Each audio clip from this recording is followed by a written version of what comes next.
In today's video, I'm going to break down 10 steps to building your personal brand with short form content. I think this matters so much because short form content, as Sean Cannell recently said, is the pathway to long form content. It is consumable. It's what is trending right now. If you look at TikTok, YouTube Shorts, you look at Reels, it is one of the biggest things that these multi-billion-dollar companies are focusing on, and they are telling you that they're focusing on it. So much so that YouTube Shorts is being monetized as of February 2023. TikTok is making massive changes to their algorithm, and Instagram has not stopped pushing Reels. So I know you know that it matters, but sometimes it just feels like overwhelming because there's so much short form content. So much of it looks the same.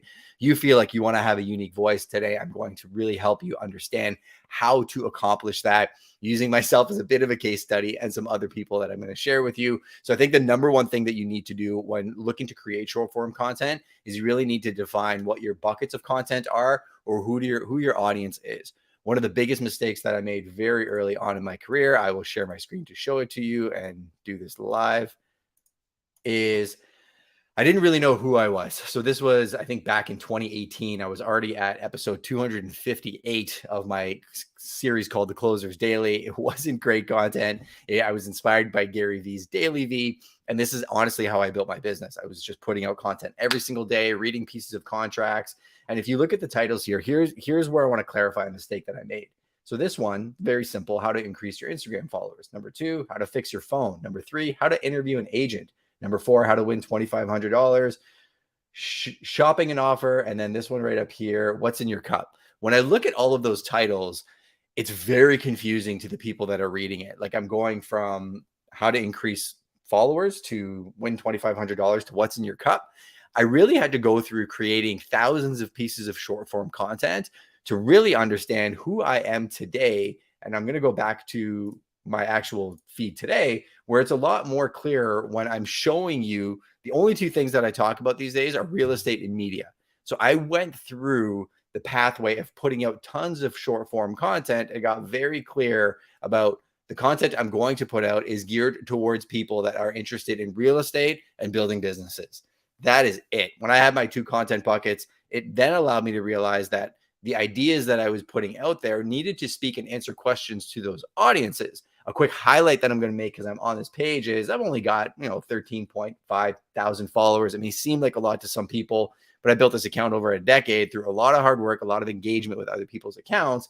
But what I started noticing was, and I'll get into this a little bit later, was if you look at this video here, I've got almost 30% of my following that engaged with this video, which is a great sign. When I looked at this one, I'm actually profiled with an HGTV star. This was the announcement Ramon just talked about. I got nominated and chosen as one of the top agents for Scott McGilvery's trusted network in Canada. It's a pretty big deal. Scott's got 8 shows in production. Awesome guy. I've worked with him for years. But look at the way that I did the framing on this actual reel. There's no actual cover image. I got amazing engagement on my other platforms with it, but it kind of fell flat on this one. So realizing that I need to speak to my audience in a way that they want to be understood is incredibly, incredibly important. So the challenge that I have for you is write down in the comments, who is your audience and who do you speak to? I really do want to know what you do. And if you tell me what you do, I bet you I can have an idea of who your audience is. One of my favorite things to do on this channel is as people connect directly with me, either in the comments or through my newsletter, sometimes they'll say, hey, I'm having a really hard time figuring out my target audience. And I'll ask them a question. Well, who is your target audience? And I always get a very concise response. It's, maybe women who are struggling and have gone through trauma in their life and they're trying to recover from this, right? This was a legitimate email I got yesterday. I haven't responded yet because what I'm going to do for her is I'm going to go find other people that are in that niche and start looking at what questions and problems they're answering, because I'm not an expert on women that have been through trauma, but I know there are other people out there. And as I refine who my target audience is and who I'm creating content for, then I'm going to get quite a bit clearer in terms of what type of problems they have and what questions I'm going to answer. Now, let's flip it back to real estate, right? People look at me as a real estate agent. What my personal brand is a little bit different than your typical agent. Yes, I sell a lot of houses. Yes, I'm in production, but I'm actually the owner of Prime Real Estate Brokerage with my amazingly intelligent, beautiful, smart wife, Shannon. She's the CEO. I'm kind of the marketing guy. And combined, we actually own our brokerage outright, which is super unique in the real estate industry. Most times, even the Justin team is usually under another brokerage. I run my transactions through them. You don't own the actual brokerage. We do. So we're CEOs and we are people that actually own and operate a company and a business. So when you're working with Prime, it's like you're working with Google. Yes, Justin's part of that process, but there's an amazing team behind us that helps us execute. So you can't compare Justin the agent to Uncle Jimmy because you're comparing apples and pineapples. Uncle Jimmy's running around like a chicken with his head cut off, trying to sell your house, not calling you back, not calling leads back, and just telling you, oh, the market sucks. Whereas Prime as a company is giving you market intelligence, data, has a marketing division. As I extrapolate this, I'm telling you what my personal brand is. So what I want you to do is I want you to tell me what your personal brand is. Who are you and what makes you super unique? You don't have to own a brokerage to be unique. Maybe you're somebody that knows every single restaurateur in the Florida area. Maybe you're somebody that absolutely crushes it when it comes to email marketing and you understand the digital strategy side of things and real estate. Maybe you're somebody that absolutely loves hunting and fly fishing and real estate. Every single one of these personal brands is going to lead you closer and closer to the types of people that you want to be working with and who you want to be creating content for. So once you have your buckets, then I want you to go one step deeper. And I want you to start thinking about the problems that they have. Now, the really scary part about the world we live in today is if you watch last week's live stream, I did an entire breakdown on ChatGPT. I actually showed people how you can use this AI technology to amplify everything that you're doing. I think Seth Godin said it best. I think that ChatGPT is going to expose lazy people and people that can't really offer much than a mid-high school level opinion on matters, but I think it's going to amplify what other people are doing. So let's use ChatGPT live to actually come up with some ideas for a real estate agent that wants to produce short form content. Replace real estate agent with whatever your job is. Maybe you're a barista, and I'm going to tell ChatGPT, give me a list of 10 short form content ideas for a realtor to go viral on YouTube. Pause. Understanding how to prompt ChatGPT, very important. You notice I didn't just write, give me a list of 10 short form content for real estate agents. I actually said to go viral on YouTube. I'm actually using AI a little bit more in depth than some people would, and understanding how to create amazing prompts is going to be killer. So it's actually listing that a tour of a recently listed property would be a great piece of short form content, a day in the life video, a series before and after, top 10 lists to consider when buying a home in your area. So let's stick with this one. Short form content needs to be something that's short form and consumable. And I'll actually shoot some live short form content on this stream so you can see how I do it. So let's focus on a top 10 list of things to consider when buying a home in your area. What are 10 things to consider? And now feeding ChatGPT another prompt. What are 10 things to consider when buying a home in your area? Location, size and layout. It's going to go on and on. So what I would do with this framework now is I can do two things, actually. I can create one long form piece of content that was 10 tips on buying a home in your area. So I could actually go through and create one video with all of these 10 topics and give you my perspective on what I think is important for each one of these. Because my opinion on location is going to be different than Ramon's.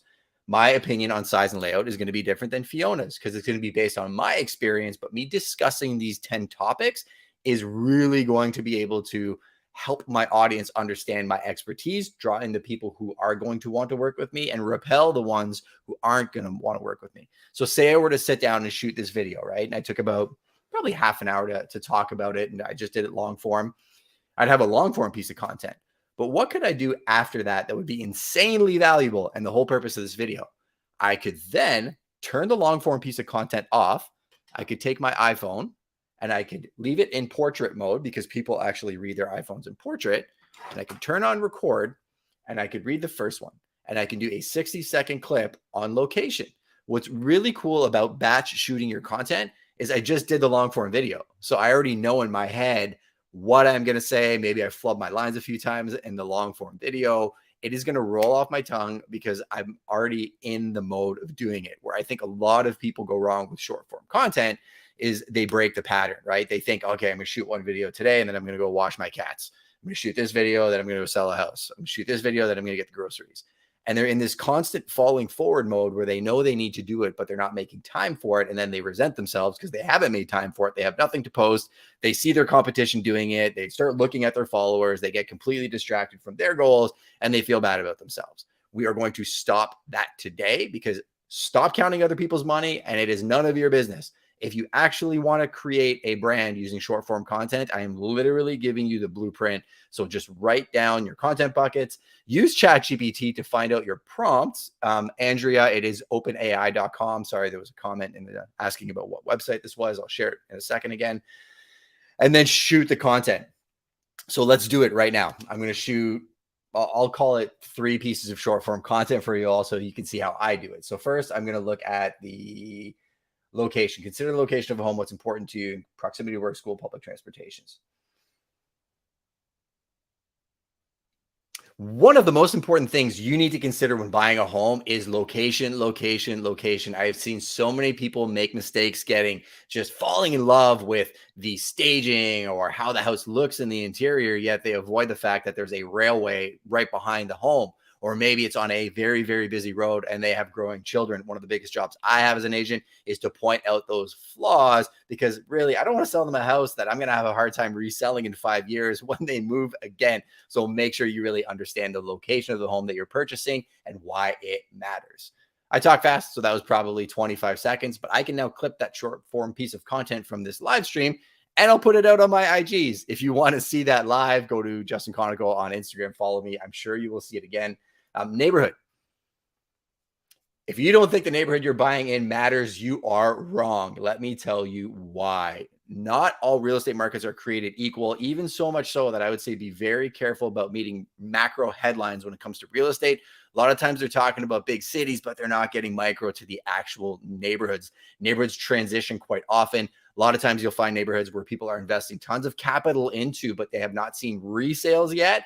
And if you get into that neighborhood early enough, you could actually make a ton of money being a first mover. If you're interested in one of those neighborhoods, just shoot me a DM. There's another piece of short form content with my perspective on neighborhoods and homeowners associations. This is a fun one. How terrified are you of homeowner associations? A lot of people won't even buy condos in our market because they're just so scared of how the boards operate that they're not going to let them live a peaceful life. And in some instances, that could be true. But here's a super hack for you. Our condo team actually spends a lot of time understanding how the boards operate, which are solvent, who's in charge of those boards, and which buildings have the most upside. If you want to know which buildings those are, shoot me a DM. So I just did 3 pieces of short form content, and it all started with a hook. You'll notice the first opening thing that I did in the piece of content was I kind of delivered on my promise, right, of whatever the topic was. And I almost asked you a qualifying question. If you think this matters, because that's going to make you keep watching the video. Then I delivered something you cannot find on MLS, some contextual experience, and something that makes you maybe want to call me, be like, you guys have access to all this data, or, your condo team knows every building in London, surrounding area, and what's happening. I definitely need to reach out to you. I gave you a tactile reason to actually reach out to me. So I'm not going to go through 10 of them. I just wanted to give you a couple examples of how I do it. Now, I know it seems like I'm very natural at it. The reason is I've shot hundreds, if not thousands, of short form pieces of content. Maybe it's because I'm highly caffeinated, that it rolled off the tongue this morning, but it's typically not like that. Quite often I'll shoot it and then I'll pause and then I'll reshoot it and then I'll pause. Quite often I have like 5 to 7 takes on the same stream or what I'm talking about when it comes to short form video. So do not be scared. It doesn't cost you anything to keep hitting record. And what's really cool is you get better and better and better. Then I would say from a content strategy standpoint, this is getting a little bit more advanced, but I think it matters. I would definitely think about like, what is the messaging and your cadence around that messaging? Because I'm in real estate, because I'm in media, because I have a big team, we cover all asset classes of real estate. I really did have to map out how often am I sharing properties in London, commercial properties, investment properties, properties in St. Thomas. I really created a bit of a calendar and a cadence so that it wasn't just, oh, Justin only sells luxury real estate in London. No, we can help relocate some of the largest businesses in the world. But I had to create a strategy around that. If you want a more in-depth video strictly on content strategy, let me know. I would actually love to shoot one on that. But as I just explained, I'm doing more content that my audience wants. Like literally when I create these videos, I go in the comments or I go in my DMs and I create videos based off this. Then I'd say choose the right platforms. I would definitely say in my life, I think platforms matter not as much as the skill set, because your skill set will transcend platforms. In my opinion, I'm getting more action and traction on YouTube Shorts than I am necessarily on TikTok, but I know TikTok still really matters. So I would say the platforms that matter to me right now from a short form distribution content perspective in order of importance, and it doesn't seem like this yet, but I actually think YouTube's number one. I think TikTok's number two. And then I think it goes Instagram Reels number three. Now, if you're somebody who has traction on TikTok and you understand that platform and you're growing on it, I definitely say put TikTok in first place, but don't sleep on YouTube Shorts. I think they're doing quite a bit of work moving forward. Now, if you want to grow those audiences and cross promote, I'll get into that when I get down to tip number 9, but I would say don't sleep on Twitter or LinkedIn either. We can definitely talk about that later. So crafting your message would be tip number 5. I think making sure that I'm concise in terms of my messaging to my audience, whether it be entrepreneurs or whether it be people that are interested in purchasing real estate, really refining who you are and what information that you provide is. On the real estate side of things, we want to be the most trusted name in real estate. If you're watching this video and you need a real estate agent in Texas, in Florida, in the UK, anywhere on the planet, I have one of the best networks ever. And I am one of the most trusted real estate agents on the planet. I'm not just saying that. That has been a driving force in what I've been doing in my relationships, how I've been building my brand, and really my North Star in terms of what I want to do with my business, right? So trying to become the most trusted name in real estate gave me something that clarifies everything. All of my content tracks to that. When it comes to the personal side or the personal brand of things, I want you to see in yourself what God saw in me. I basically want to be a light in the world. That I'm not as refined on my personal brand side of things, but I want to inspire people through content. I don't sell anything on this channel. I literally show people how I do what I do so that they can do it and then think about me 10 years later and be like, man, I can't believe I'm here. And it's only because Justin told me this, this, this, and this, and I went and did it. And then you go give it to somebody else. And then we create an awesome world that way. So I think getting very clear on your messaging is very, very important. Number 6, I'm going to spend a little bit more time on this one, creating high quality content. People get stuck in the gear. They're like, I need a fancy camera like Justin has. I need a gimbal. I need an iPhone 13 Pro Max. You don't. The videos that I created were on like iPhone, probably 5, 6s, and 7s early on. The audio was terrible. The lighting was terrible, but I'm going to save you 10 years of mistakes and probably thousands of dollars because I bought more gear than I'll probably ever use. And I'm actually going through selling a lot of it to simplify things. So here is the order of importance. Audio is number 1. And I would say if you're on a budget, the Apple iPhone with a little microphone corded analog are the best. Not even AirPods. AirPods suck when it comes to wind. I'm talking the old school, go in your ear, plug it in your laptop, plug it in your phone. You can shoot content anywhere with those and they're insane. Obviously, if it's really windy outside, wear a big jacket or go somewhere where you're sheltered a little bit. But if people can't hear your audio content, they're not even going to watch the video. It doesn't matter how well shot it is. Your audio has to be on point. I would say lighting is number 2. I have a light obviously here that is lighting me up a little bit because I'm in a basement, my gym, studio, all that fun stuff. But when I shoot my content outside, I use natural light 90% of the time. I don't walk around with an aperture light and all these lights. Typically, I just have my phone with me. So all I think about is directional sunlight. Make sure the sun is on you and you are not backlit with a blazing sun behind you. If you're in an office, go find a window. Natural light is absolutely insane. I would even go so far as to say, spend a little time on YouTube understanding how to shoot better video using natural light. That would be a challenge for you. Then the order of importance, I would say the first thing I would use to actually shoot the content would be your phone. Use what you're going to use. I have GoPros.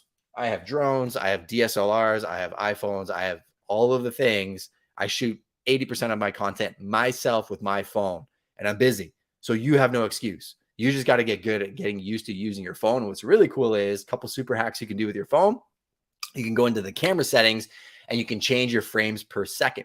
Some people say do 30, some people say do 24. Do some research online, do what you feel works for you, but you can actually change the frame rate so it looks more natural and the motion blur feels like people are watching higher quality content. It doesn't cost you anything to do that. You can do that in the camera settings in your phone. Then you have things like portrait mode, depending on what iPhone or what camera that you have. Sometimes you could do a nice bokeh where it's kind of faded out behind you and it's more focused on you. The phones these days are absolutely insane. In terms of a tripod, I would say a fixed tripod might be one of the best things that you can do. This is called a switch pod, and it has a very simple iPhone mount. And the reason why I say a fixed tripod is what I'd start with if I were you, is when you get into gimbals, it gets insane in terms of, you don't know how to use it. So you just get scared. So you don't use it. So I'd say fixed tripod first. And then I would look at maybe a gimbal if you want to go a step up, because DJI and their other gimbal companies make some insane products. Let's get through the last 4 and then I'll get you out of here. Number 8 would be distribution. So I think once you've shot the high quality content, just get used to distributing the content. I would say natively on each platform, start using the business manager on Facebook, start understanding posting on LinkedIn. I would say create a cadence of how you can post on the platform so you understand the language of those platforms. Some people use scheduling apps like Later or Buffer to post across multiple platforms at the same time.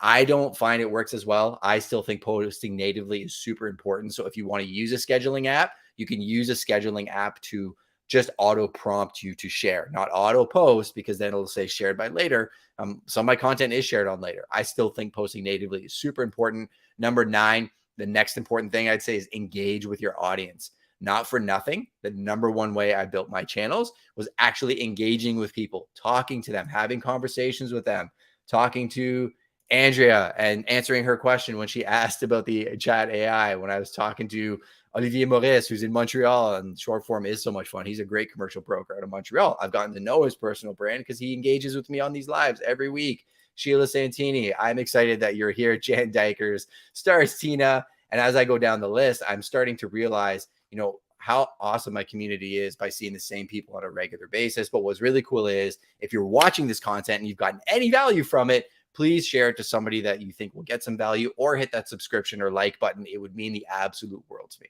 What I just did was I gave you a live example of how engaging with your community gives them that ability to give you some love back. It doesn't cost them anything to hit that like button or share it on Twitter or share it with a friend, but creating that engagement gives them the ability to really interact back with you. And here's the real reason, is it's authentic. When I see their names and I see who they are and I know who they are, they realize that I'm not doing this because I'm trying to gamify them and just make money off them. I'm really trying to build an amazing community of people who are helping each other get better. I think it makes all the difference in the world. Search Team SEO, thank you for the comment. And I'm sure you could probably give some tips on SEO in the chat as well too.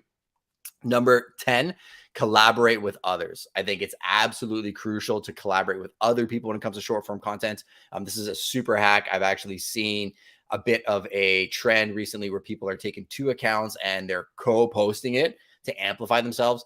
Don't be afraid to reach out to people that are maybe a couple levels above you in terms of where they're at, maybe from a growth and audience perspective. And I wouldn't be surprised if they actually help you get to where you want to go. So I realized that I had 2 lines that I added to this list as bonus things. The gear, I wasn't even going to cover the audio. So I added those in, but we're only on number 9. So we actually have 2 more. So number 9, optimize your profiles. I just figured this one out recently, and I'm going to share my screen to show you where I figured it out. Hold on 1 second.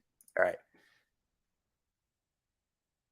So right here, Bobby Umar. So if you go to the Prime People podcast, this is my podcast, and I'll drop it in the chat in case anybody wants the audio podcast, and I'll drop it on Clubhouse. For those of you that don't know and you're on Clubhouse, the link at the top will take you to the YouTube stream, or if you click the link now, it'll actually take you to my podcast.